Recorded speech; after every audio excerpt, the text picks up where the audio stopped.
Perang Yom Kippur, juga dikenal sebagai Perang Oktober, adalah konflik militer yang terjadi pada Oktober tahun 1973 antara koalisi negara-negara Arab yang dipimpin oleh Mesir dan Suriah melawan Israel. Perang ini dinamai Yom Kippur karena dimulai saat Hari Raya Yom Kippur. Yom Kippur adalah hari raya paling suci dalam agama Yahudi. Konflik ini memiliki dampak besar terhadap dinamika politik dan militer di Timur Tengah, serta mempengaruhi kebijakan luar negeri negara-negara besar di dunia.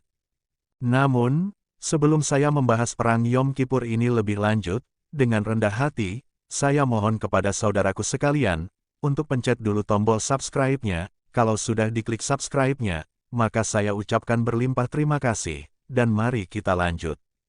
Pada tahun 1967, Israel memenangkan Perang 6 Hari, dan menguasai semenanjung Sinai dari Mesir, dataran tinggi Golan dari Suriah, serta tepi barat dan Gaza dari Yordania. Kekalahan ini sangat memalukan bagi negara-negara Arab, dan memicu keinginan mereka untuk membalas kekalahan.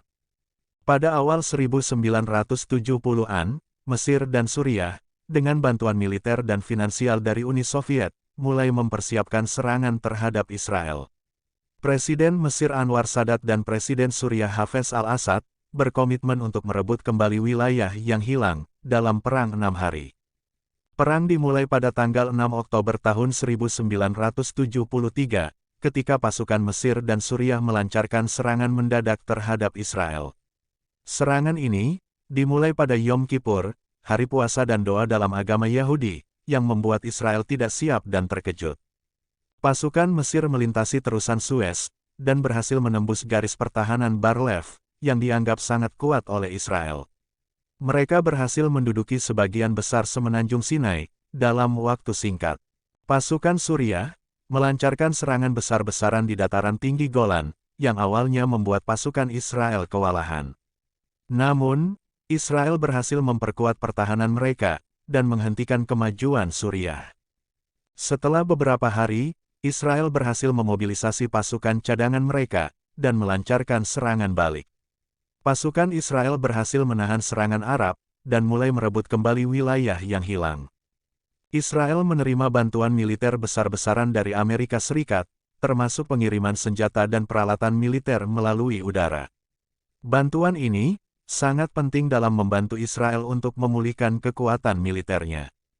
Pasukan Israel melancarkan serangan balik besar-besaran di Sinai, yang dikenal sebagai Operasi Abirei Halef.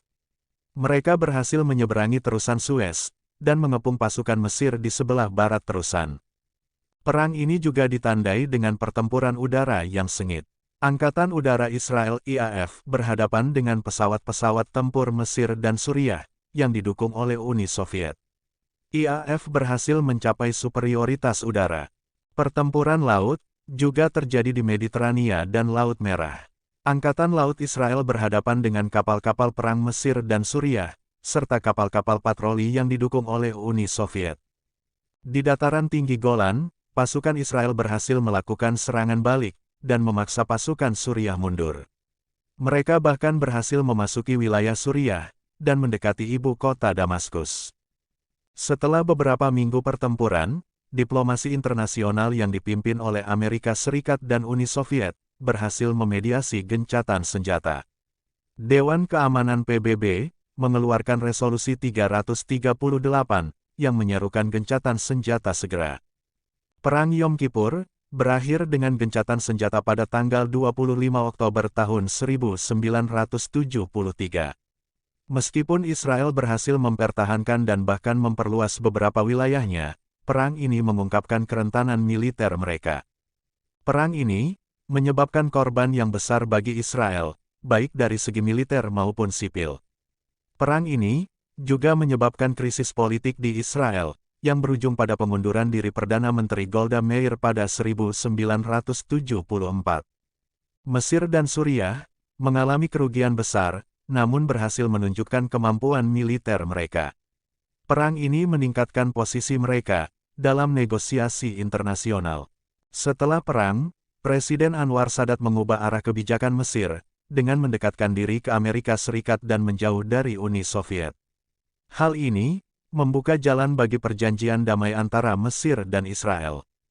Pada 1978, dengan mediasi Presiden AS Jimmy Carter, Mesir dan Israel menandatangani perjanjian Camp David, yang menghasilkan perjanjian damai resmi pada 1979. Mesir menjadi negara Arab pertama yang mengakui Israel secara resmi. Di Suriah, perang memperkuat posisi Presiden Hafez al-Assad, dan meningkatkan ketergantungan negara itu pada dukungan militer dan ekonomi dari Uni Soviet. Perang Yom Kippur juga menyebabkan krisis energi global, ketika negara-negara Arab anggota OPEC memberlakukan embargo minyak terhadap negara-negara yang mendukung Israel. Harga minyak melonjak, menyebabkan resesi ekonomi global. Embargo minyak Arab terhadap Amerika Serikat dan negara-negara Eropa Barat menyebabkan kenaikan harga minyak yang tajam dan memicu krisis energi global. Hal ini mengubah dinamika ekonomi dan politik dunia. Perang ini mendorong Amerika Serikat untuk meningkatkan keterlibatan mereka di Timur Tengah dan memperkuat aliansi mereka dengan Israel. Perang ini menunjukkan pentingnya stabilitas dan keamanan di Timur Tengah bagi kepentingan global. Hal ini mendorong upaya internasional untuk mencapai perdamaian jangka panjang di kawasan tersebut. Sebagai bagian dari gencatan senjata, PBB membentuk United Nations Disengagement Observer Force (UNDOF) untuk memantau gencatan senjata antara Israel dan Suriah di dataran tinggi Golan. Meskipun perang ini tidak secara langsung melibatkan Palestina, dampaknya terhadap dinamika politik Arab Israel mempengaruhi perjuangan Palestina. Konflik ini juga meningkatkan kesadaran internasional terhadap isu Palestina. Israel belajar banyak dari perang ini, dan mulai memperkuat militernya, termasuk pengembangan senjata baru dan peningkatan strategi pertahanan. Krisis energi global yang dipicu oleh perang ini juga berkontribusi pada ketidakstabilan di Iran, yang akhirnya berujung pada revolusi Iran 1979 dan runtuhnya rezim Shah. Perang Yom Kippur terjadi di tengah-tengah Perang Dingin, dan konflik ini memperlihatkan persaingan antara Amerika Serikat dan Uni Soviet dalam mendukung sekutu mereka di Timur Tengah. Peran PBB dalam mediasi gencatan senjata menunjukkan pentingnya badan internasional ini dalam menjaga perdamaian dan keamanan global. Perang ini juga memperlihatkan kemajuan teknologi militer, termasuk penggunaan rudal anti-tank dan pertahanan udara yang canggih oleh kedua belah pihak. Di Israel, perang ini dikenang setiap tahunnya sebagai hari peringatan untuk menghormati mereka yang gugur. Di Mesir dan Suriah, perang ini diperingati sebagai momen kebanggaan nasional. Perang Yom Kippur memberikan banyak pelajaran strategis bagi militer di seluruh dunia, terutama dalam hal pentingnya kesiapan dan respons cepat terhadap ancaman. Meskipun perang ini hanya berlangsung beberapa minggu, dampaknya terasa hingga bertahun-tahun kemudian, mempengaruhi kebijakan luar negeri dan keamanan regional. Perang ini juga menjadi subjek berbagai buku, film, dan dokumenter yang menceritakan kisah-kisah heroik dan tragedi dari berbagai sudut pandang.